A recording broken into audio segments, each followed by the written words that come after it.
semuanya, apa kabarnya hari ini? Luar biasa, Yesus dahsyat. Yes. Sebelum kita memulai ibadah kita kali ini, mari kita memulai dengan berdoa. Lipat tangannya semuanya di jembatan. Tuhan, pada hari ini kami bersyukur karena kami masih bisa gereja online ya Tuhan Yesus. Walaupun gereja online, kami bersyukur karena masih bisa mendengarkan cerita Tuhan ya Tuhan. Pada hari ini kami ingin memulai ibadah kali ini dengan berdoa supaya Tuhan menjaga kami di awal, pertengahan hingga akhir ya Tuhan. Supaya Tuhan berkati gereja kami hari ini. Di dalam nama Tuhan Yesus kami mengucap syukur. Haleluya. Amin. Amin. Baik anak-anak, senang sekali kita jumpa lagi hari ini. Hari ini, Bang, kita mau cerita tentang Tuhan Yesus. Dari Tuhan Yesus lahir sampai Tuhan Yesus nanti mati dan nanti Tuhan Yesus naik ke sorga. Pertama, kita mau cerita waktu Tuhan Yesus lahir. Kamu tahu nggak Tuhan Yesus lahirnya di mana? Pasti di rumah sakit kayak aku. Salah, zaman dulu belum ada rumah sakit. Jadi Tuhan Yesus waktu lahirnya di dalam kandang. Kemudian Tuhan Yesus bayinya itu dibungkus sama kain lampin, nanti ditaruhnya di palungan. Kamu tahu palungan apa? Palungan, oh iya aku tahu. Tempat makan binatang. Jadi di situ Tuhan Yesus ditaruh. Kenapa sih Tuhan Yesus harus lahirnya di kandang? Ya, karena waktu itu semua penginapan penuh, tidak ada tempat untuk Tuhan Yesus. Nah, setelah Tuhan Yesus lahir, dirawat sama mama papanya dan semakin besar. Nanti pada waktu umur 12 tahun, mama papa Tuhan Yesus membawa Tuhan Yesus pergi. Kamu tahu pergi kemana? Kemana? Kamu sukanya pergi kemana?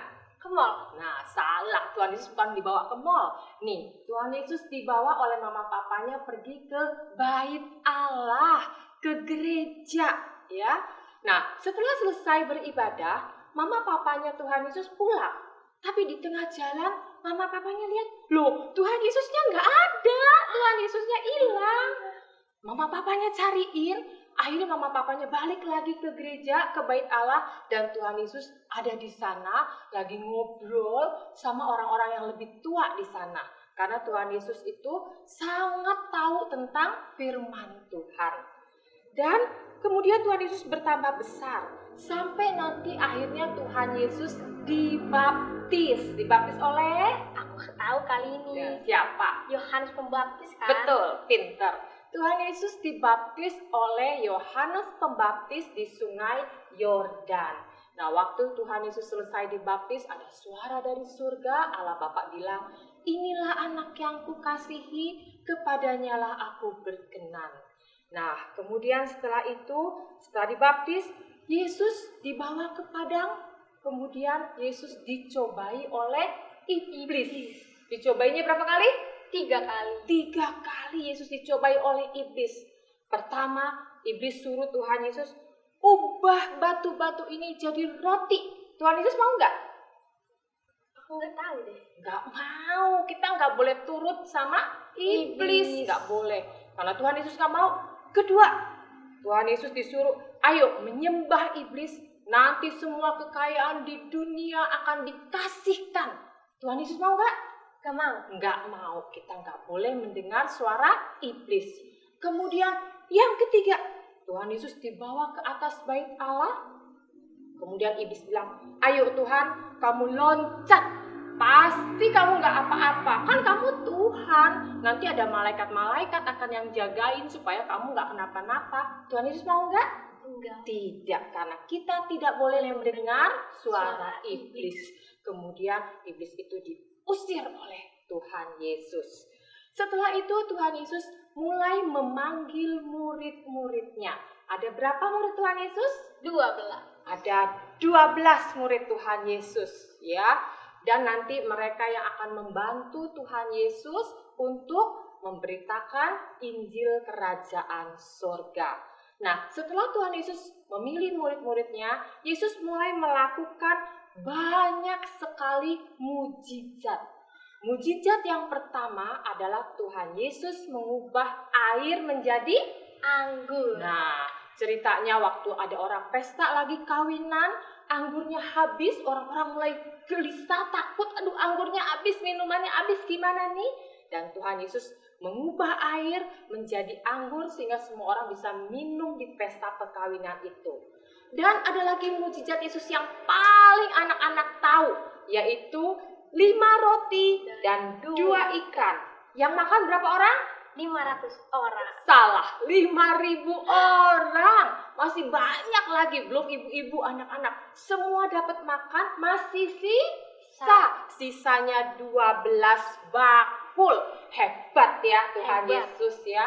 Dan banyak lagi mujizat yang Yesus lakukan. Tuhan Yesus membuat orang yang buta menjadi bisa melihat. Tuhan Yesus membuat orang yang tuli jadi bisa mendengar. Tuhan Yesus membuat orang yang bisu jadi bisa berbicara. Tuhan Yesus membuat orang yang lumpuh jadi bisa berjalan. Kemudian ada juga orang yang sudah mati, Tuhan Yesus bangkitkan. Contohnya adalah Lazarus yang sudah mati, Tuhan Yesus bangkitkan.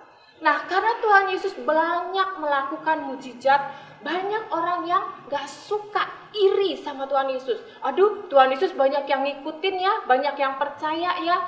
Akhirnya mereka mau tangkap Tuhan Yesus.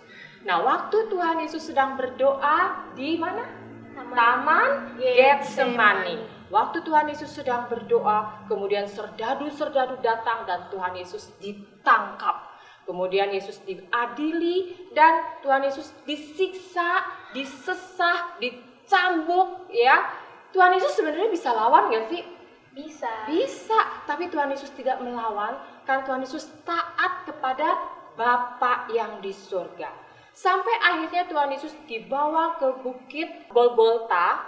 Tuhan Yesus dibawa ke bukit Golgota. Tuhan Yesus disalibkan dan Tuhan Yesus mati. Kok Tuhan yang hebat bisa mati? Karena Tuhan mengasihi kita.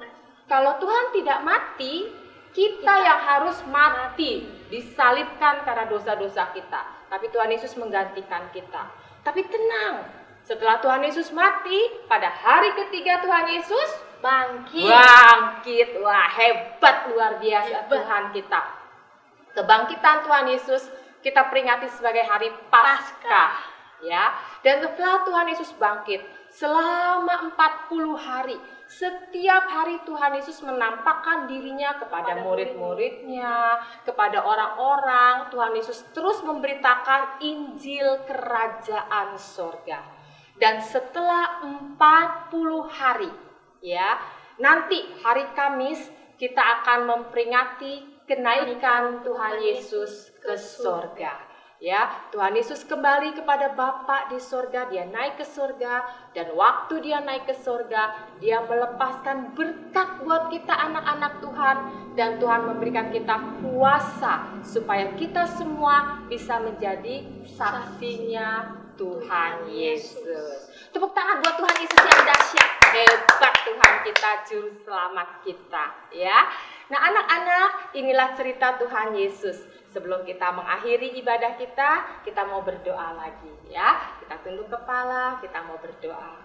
Tuhan, kami bangga punya Tuhan Yesus Kristus yang dahsyat, ajaib, hebat, dan luar biasa. Kami bangga karena Tuhan Yesus Kristus adalah Tuhan dan Juru Selamat kami. Karena kami percaya Tuhan Yesus, kami bisa diselamatkan. Kami bisa masuk ke dalam kerajaan sorga. Terima kasih Tuhan. Ajar kami seperti Tuhan taat sampai mati di kayu salib.